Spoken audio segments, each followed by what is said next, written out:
안녕하십니까, JS랩입니다. 오늘은 제가 사용하고 있는 만년필들을 좀 꺼내봤는데요.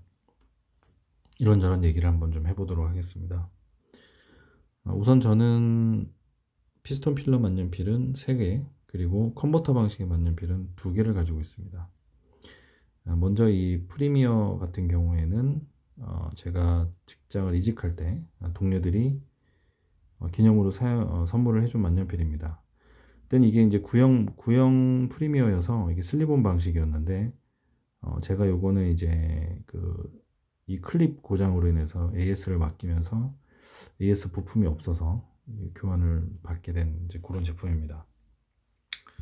그리고 이 워터맨은 이제 제가 지금 사용을 하고 있고요. 그 다음에 이제 피스톤 필러 만년필을 보면 제가 요즘에 제일 애용하는 M120N 만년필.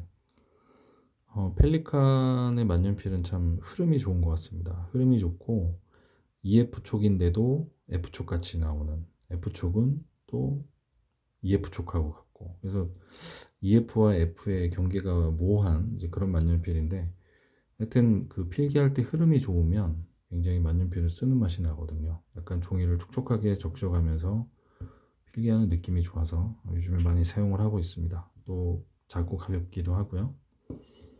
그 다음에 이제 버터 필감을 느끼기 위해서 구매를 했던 이제 라미 2000 만년필. 이 라미 2000 만년필은 참 잘 만든 것 같습니다. 이게 뭐 오래도록 사용을 해도 굉장히 잘 버텨줄 것 같은 그런 내구성이 높은 그런 만년필인 것 같습니다. 그리고 또 피스톤 필러 방식이기 때문에 또 잉크도 많이 들어가고요. 그 다음에 이제 146 만년필을 써보고 나서 제가 이제 궁금해서 구입을 했던, 아주 큰 마음을 먹고 구입을 했던 149 만년필입니다. 처음에 제가 이제 이 유튜브를 올렸을 때 이 149가 굉장히 좀 흐름이 좀 헛발질도 나고 약간 스톱기가 있다라고 말씀을 드렸는데, 지금은 이제 좀 사용을 해주다 보니까 헛발질은 나지는 않습니다. 진짜로 좀 어느 정도 길들이면서 사용해야 되는 이제 그런 만년필인 것 같고요.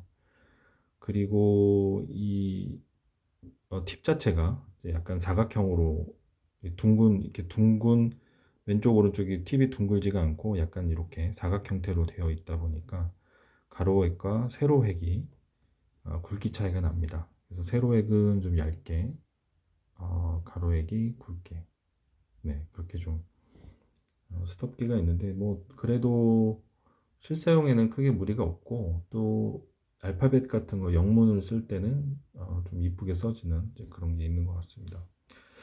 저도 만년필을 여러 개를 사고 팔고 뭐 리뷰도 찍고 했지만, 지금은 이제 조금씩 만년필은 좀 개수를 줄여 나가고 있는 그런 어, 상황입니다. 왜냐하면 다 관리를 해줄 수가 없고, 다 이뻐해 줄 수가 없고, 다 써줄 수가 없다 보니까 이제 제 취향에 맞지 않는 만년필들은 정리를 하고 있죠. 정리를 하고 있지만 또 여전히 또 사고 있는데, 먼저 이제 제가 처음에 만년필을 구입을 했을 때는 이제 워터맨의 필레아 만년필부터 시작해서 펠리칸의 M200, 그 다음에 뭐 M600, 오로라 806, 그 다음에 몽블랑 뭐 146, 이런 식으로 해서 계속 증식을 해 나갔었는데, 쓰다 보니까 일단 저는 이 컨버터 방식보다는 이 피스톤 필러 방식을 좀 더 선호한다는 것을 알게 됐습니다.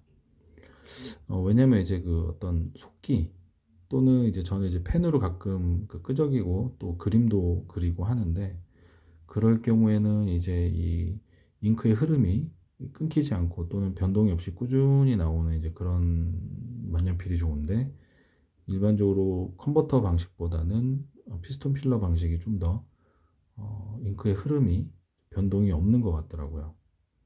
그러니까 컨버터 같은 경우에는 꽉 채웠을 때, 물론 이제 꽉 채웠을 때는 피드에도 잉크가 이제 많이 들어가 있죠. 근데 컨버터의 잉크가 줄어들면 줄어들수록 약간 흐름이 뭐 박해진다거나 이런 이제 그 현상을 좀 확인할 수가 있었고요. 특히 이제 파커의 컨버터는 좀 유명하죠. 그래서 파카 만년필을 사용을 하면서 그런 것들을 좀 많이 느꼈었습니다. 듀오폴드 같은 경우도 초반에 이제 잉크 피드 채널에 잉크가 많이 차 있을 때는 굉장히 흐름이 부드럽고 정말 그 천상의 필기감을 주는데, 점점 이제 그 피드에 있는 잉크가 닳아가면서 컨버터에서 이제 내려준 잉크를 받아 쓸 때 흐름이 좀 일정치가 않아서 그런 부분들이 좀 스트레스였는데, 이 피스톤 필러 방식은 좀 그런 부분에서는 조금 더 유리한 부분이 있는 것 같습니다. 물론 이제 피스톤 필러는 이 좀 약점이 있죠. 안 좋은 점들이 있죠. 뭐 예를 들어서 잉크 세척이 어렵다. 그러니까 잉크를 색깔을 바꿀 때 좀 여러 번 더 세척을 해야 되고 또 안에 잉크도 말려야 되고 하는 그런 부분들이 있죠.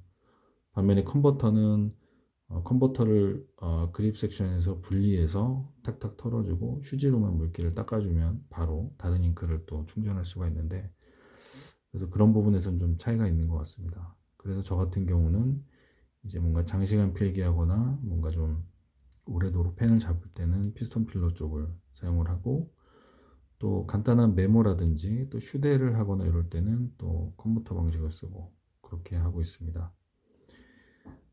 그리고 또 이제 피스톤 필러는 조금 안 좋은 부분이 이제 내구성이라고 생각을 하는데요. 이 대부분 이 배럴이 레진 소재로 되어 있죠. 플라스틱 소재. 이제 우리가 흔히 얘기하는 뭐 아크릴 소재, PMMA가 이제 아크릴 소재인데, 그런 소재 같은 경우에는 일정 수준의 충격을 받으면 이제 크랙이 가게 됩니다. 또는 이런 이제 그 트위스트 캡 방식은 또 부하를 또 많이 받죠. 그 나사선 부분에. 그래서 크랙이 이제 발생을 할 그런 확률이 높아서 그런 부분들을 좀 사실은 조심히 좀 사용을 해줘야 될 것 같습니다.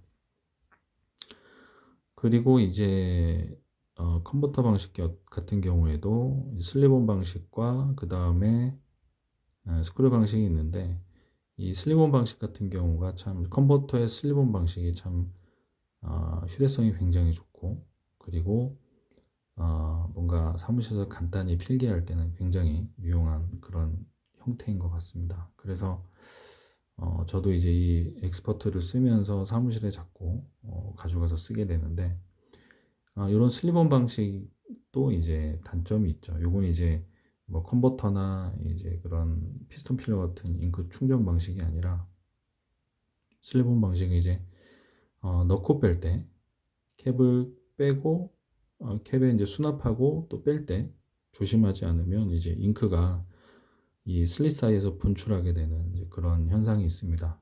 이 안에 이제 압이 차 있기 때문인데요. 그래서 소네트 같은 경우는 이 캡탑 쪽에 구멍이 있죠. 구멍이 있는데 오히려 그게 어, 캡마름을 심하게 하는 그런 이제 단점으로 작용을 하죠.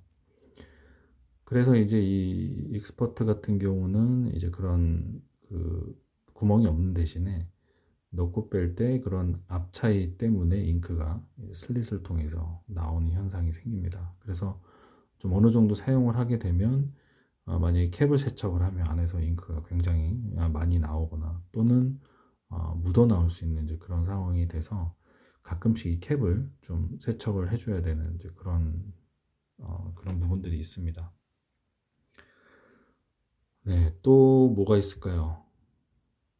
그 다음에 이제 저는 보면 이제 금촉만년필 촉으로 볼까요? 금촉만년필은 요 하나, 둘, 지금 세 개가 있고요. 그 다음에 스틸립은 요거 하나, 두 개입니다. 근데 이제 스틸립하고 그 금립하고 비교를 해보면 사실 필기감의 차이가 조금은 있습니다. 있는데 그게 어떤 소재의 립 소재에서 기인한다기보다는 팁의 가공 정도에 따라서 다른 것 같습니다. 그러니까 여러분 중에 이제 시계를 좋아하시는 분들이 있을 수도 있는데, 이제 시계를 비유하면은 참 적절할 것 같은데요. 이제 시계에도 동일한 무브먼트, 그러니까 그 안에 그 기계 장치, 그 동일한 무브먼트를 가지고선도 거기에 어떤 조정을 하느냐, 또는 어떤 그 외관을 가공을 하느냐에 따라서 가격이 이제 천차만별이죠. 그리고 또 정밀도도 천차만별이고요. 그런 것처럼 같은 금립이라도 어떤 거는 단단한 필기감을 주는 반면에 어떤 것도 굉장히 탄성이 좋은 그런 필기감을 주기도 하고, 또 18K가 14K보다도 더 무르다고 하지만 사실은 또 그렇지 않은 경우도 있고요. 반대인 경우도 있고, 또 오히려 금촉보다 스틸 촉이 더 부드러운 필기감을 가지는 경우도 있습니다. 그래서 이런 소재의 어떤 차이는 사실은 써보면 많지는 않은 것 같습니다. 다만 이제 고급 만년필로 갈수록 어떤 그 모서리라든지 이런 팁의 모서리 가공을 좀 더 이제 수공으로 하다 보니까 좀 조금 더 부드러운 그런 필기감을 주기도 하지만, 또 이 몽블랑처럼 헛발질이 생기는 경우도 있고요. 또 어떤 닙의 형태에 따라서 이제 오픈닙과 이제 후드닙이 있는데, 이런 라미 2000 같은 경우는 또 후드닙, 그러니까 닙이 후드 안으로 들어가 있다 보니까, 그립 섹션 안으로 어느 정도 들어와 있다 보니까 이제 그 립 사이즈가 좀 작다 보니까 팁도 마찬가지여서 어떤 필각을 탄다 그러죠. 이제 그런 부분들이 또 있습니다. 그래서 꼭 나는 금촉으로만, 이제 나는 어느 정도 경험을 했으니까 나는 금촉으로만 사야 되겠다 하시는 분들도 물론 좋긴 하겠지만, 이제 실사용으로 사용을 하실 때는 스틸립으로도 충분하고, 스틸립 중에서도 너무 저가가 아닌 약간 뭐 중가라고 해야 될까요? 중간급 정도의 그런 스틸립 만년필을 실사용으로 써보시는 것도 좀 추천을 드립니다. 네. 네, 그러면 오늘은 뭐 제가 가지고 있는, 지금 현재 가지고 있는 만년필들을 좀 다 좀 끄집어 내놓고 뭐 이런저런 얘기를 좀 드려봤습니다. 좀 만년필을 이미 많이 사용을 하시는 분들이나 또는 만년필에 관심 있어 하시는 분들이 오늘 이 방송을 보시고 좀 재미있는 시간이 되셨기를 바라겠습니다. 네, 그러면 다음에 또 영상으로 찾아뵙겠습니다. 감사합니다.